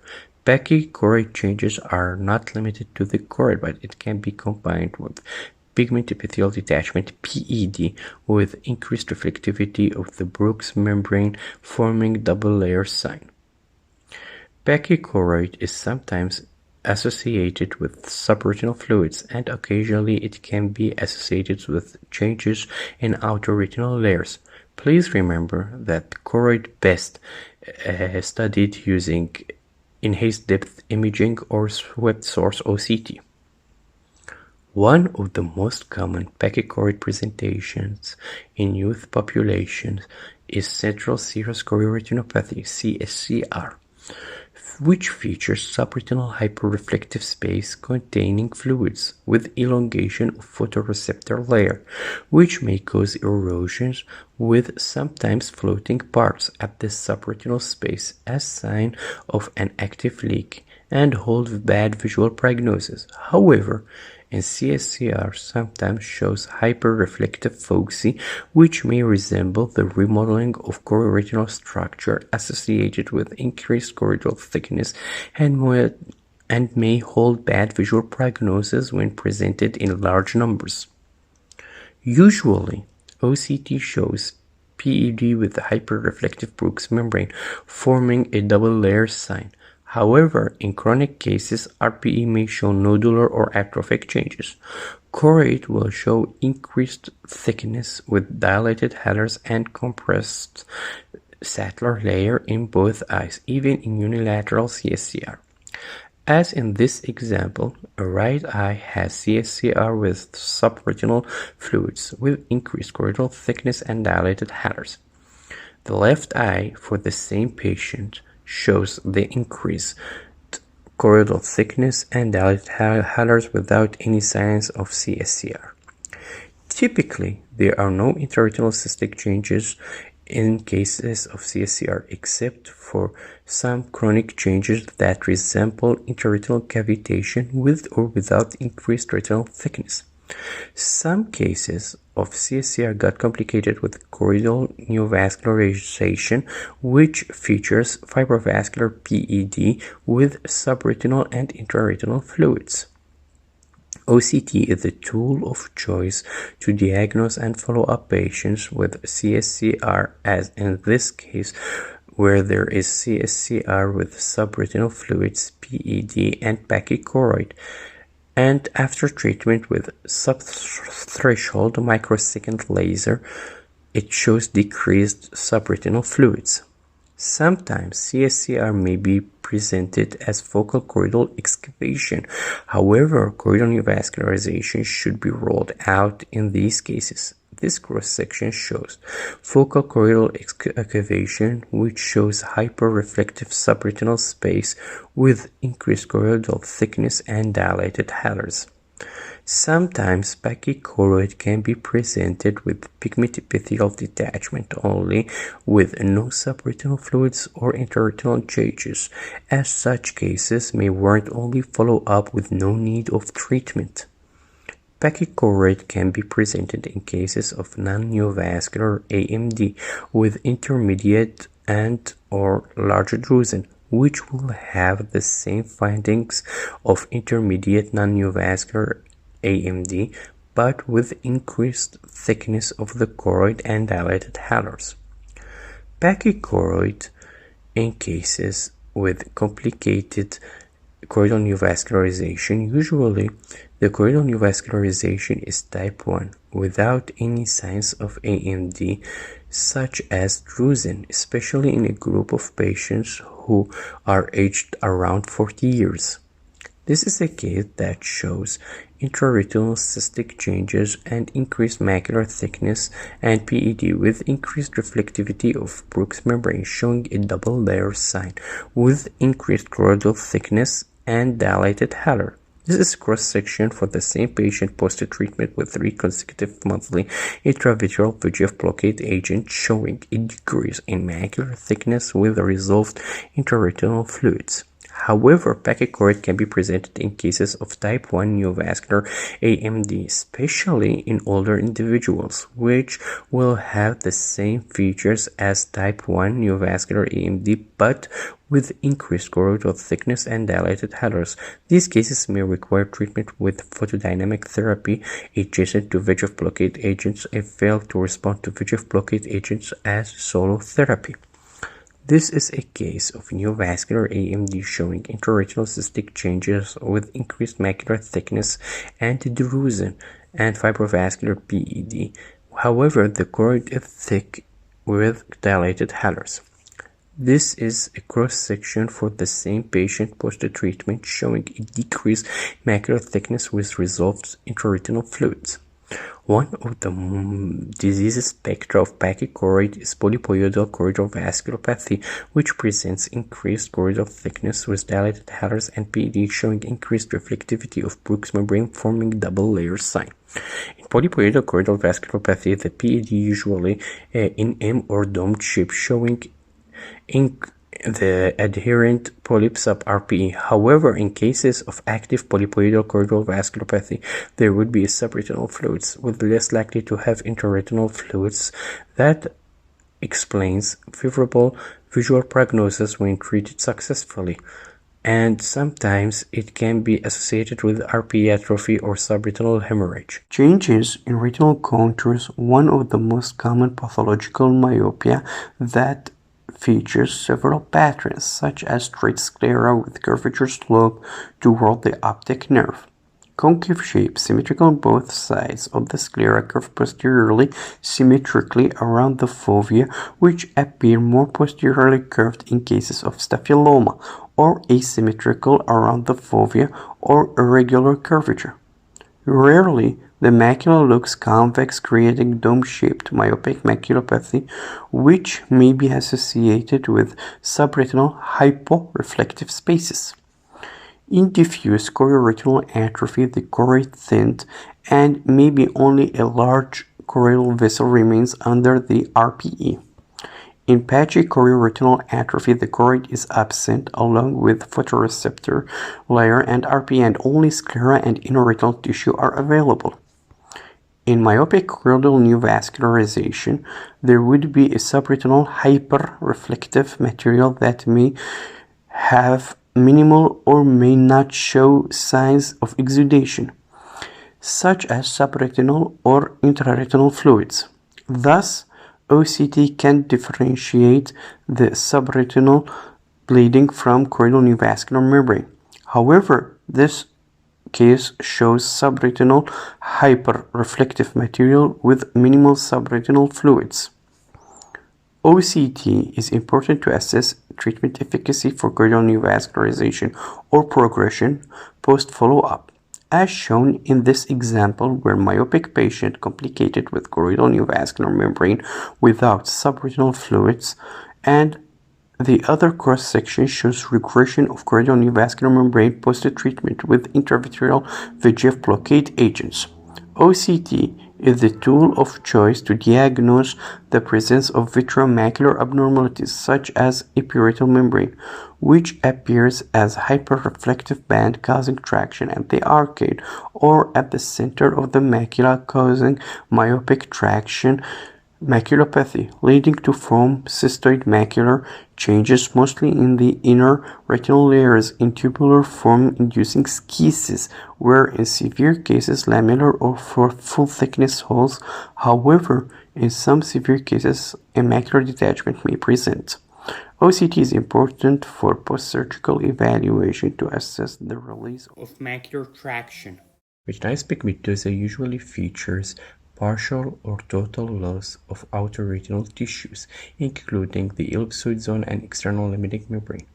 Those may indicate bad visual prognosis, where in severe cases there would be intraretinal pigmentation that may cast a shadow artifact, RPE atrophy which may show increased choroidal reflectivity, or and subretinal scarring.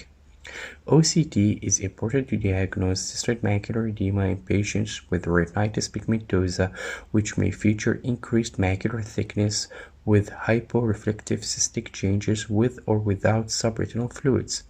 Please note, in this case, the residual integrity of central external limiting membrane and the ellipsoid zone, which indicates favorable visual prognosis post-treatment. Some patients of retinitis pigmentosa can be presented with vitreomacular abnormalities. This case shows taught vitreous causing vitreomacular traction and epiretinal membrane, causing intraretinal cystic changes with increased retinal thickness. Please note the absence of an ellipsoid zone and the external limiting membrane at the center. OCT is very useful to monitor cystoid macular edema progression, as in this case, cysts ruptured the inner retinal walls, causing lamellar hole due to loss of molar cells support. On the other hand, OCT can reveal post-treatment efficacy. This example shows an OCT cross-section of a patient with retinitis pigmentosa with central macular thickness with intraretinal cystic changes. Other cross-sections show the resolution of the edema after treatment with oral acetazolamide.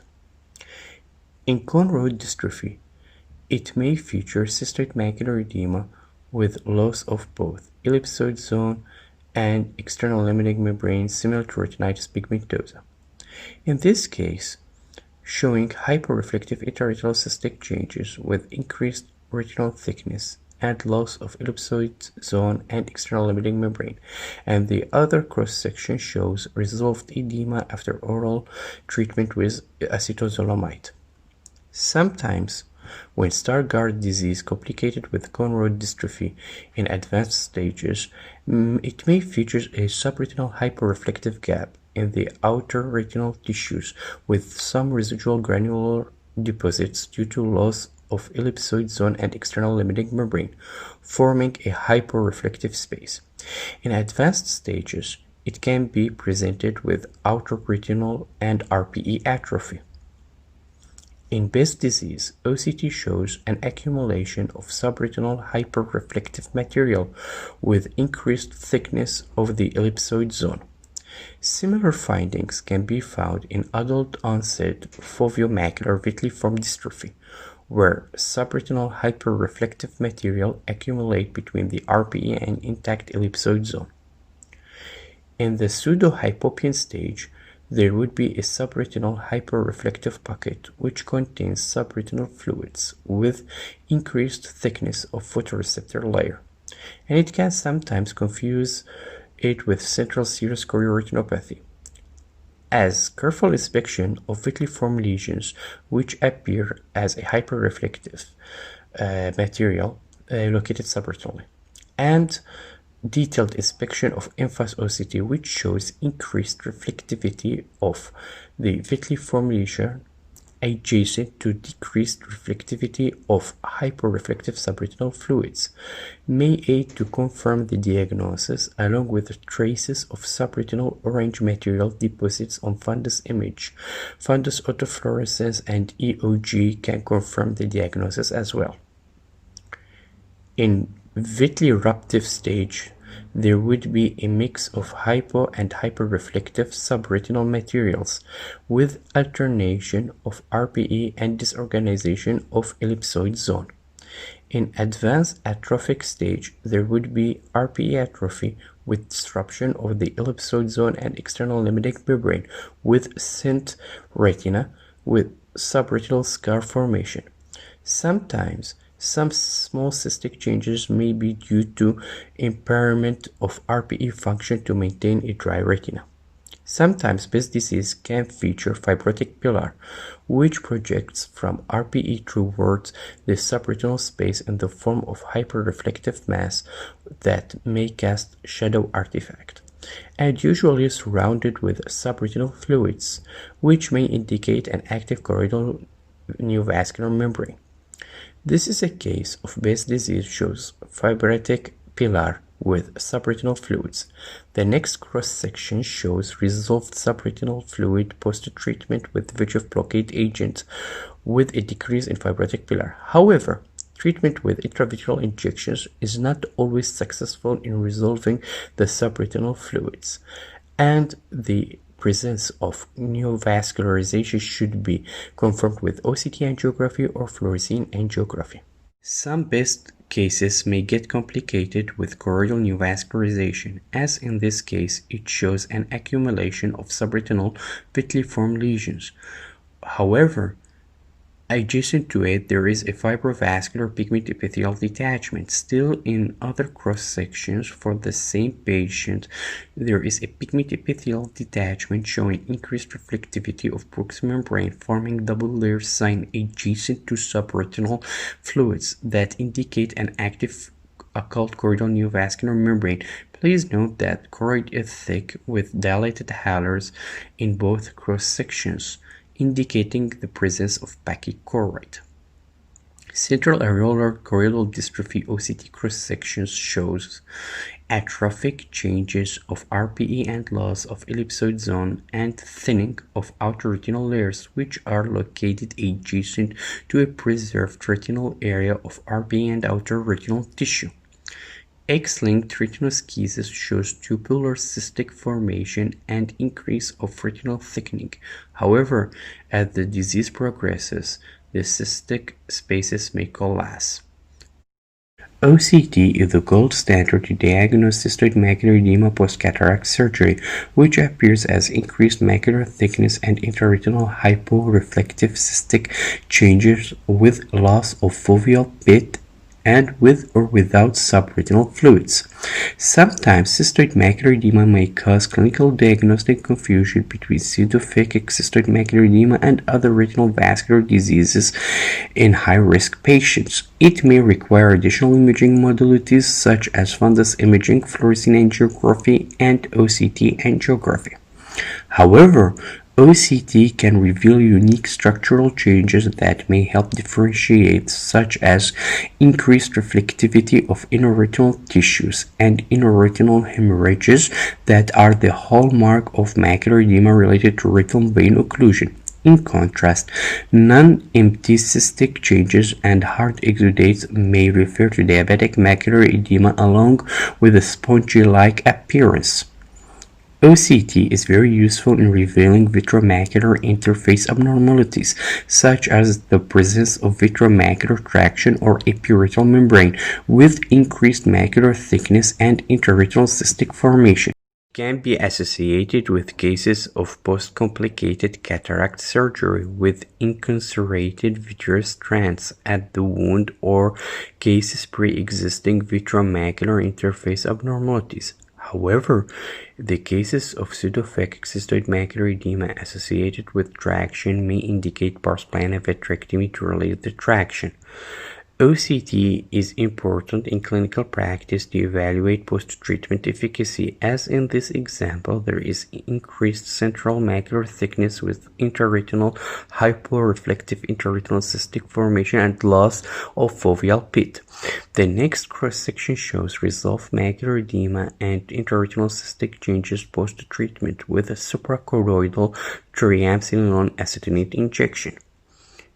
In cystoid macular edema related to intraocular inflammation, it may show similar characteristics to pseudophakic cystoid macular edema, such as increased macular thickness and intraretinal cystic changes with or without subretinal fluids. However, cystoid macular edema related to intraocular inflammation may be associated with increased reflective dots in the vitreous due to intravitreal inflammatory cells. Sometimes it can be combined with vitreomacular interface abnormalities such as epiretinal membrane. In intraocular inflammation cases associated with occlusive vasculitis, it may show increased reflectivity of the inner retinal tissues due to ischemic changes. OCT is essential to monitor the progression of macular changes related to intraocular inflammation, as in this case of cystoid macular edema related to pars-planitis, showing increased macular thickness with intraretinal cystic formation.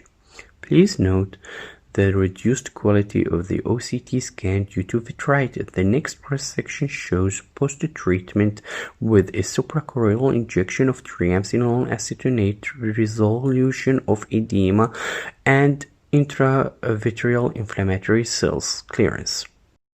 On the other hand, this is a case of Behçet disease showing vitreomacular abnormalities with active inflammation and was treated systematically without any ocular intervention. Within 1 month, the tangential traction progressed, causing a full-thickness macular hole with intraretinal cystic changes. After ocular trauma, a contusion of macular tissue may occur, forming Berlin edema, which is presented as increased reflectivity of overlying retinal tissue and may end up with the disruption of the ellipsoid zone and RPE, atrophy, and pigmentation. Trauma can cause a defect in different levels, and there would be disruption of both the interdigitation zone and ellipsoid zone, or the defect extends to the external limiting membrane. Solar retinopathy can be presented with a focal disruption in the ellipsoid zone and outer retinal tissues, with intact other retinal tissues without any changes in retinal contours. However, in acute cases, it may show increased reflectivity over the focal disruption due to inflammatory tissue reaction. Choroidal rupture may show choriocapillaries, RPE, protrusion in pyramid shape, causing discontinuity of RPE.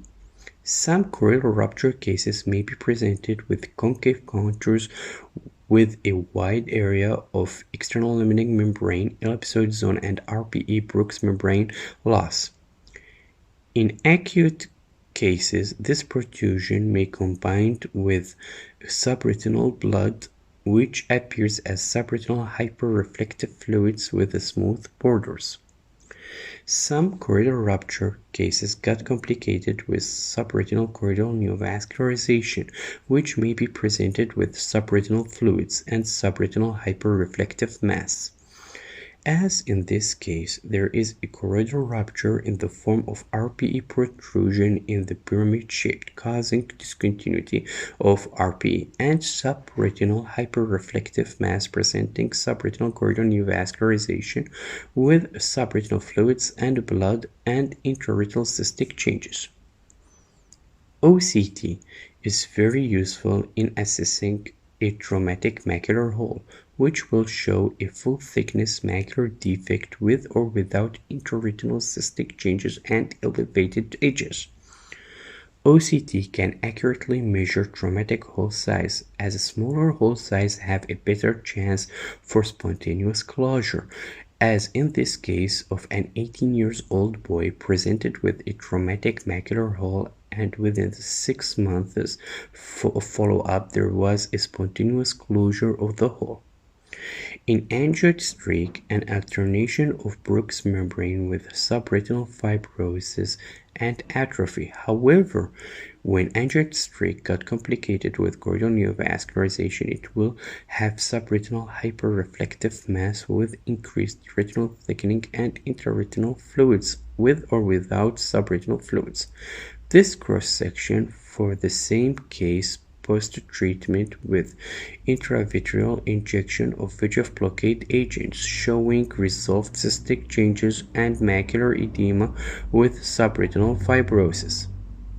By this, I conclude the course of OCT clinical applications for macular diseases, where I tried my best to scratch the surface of OCT findings and applications in a nutshell. I hope you find this information useful in your daily clinical practice. I hope to see you soon in my next courses. Thank you for listening.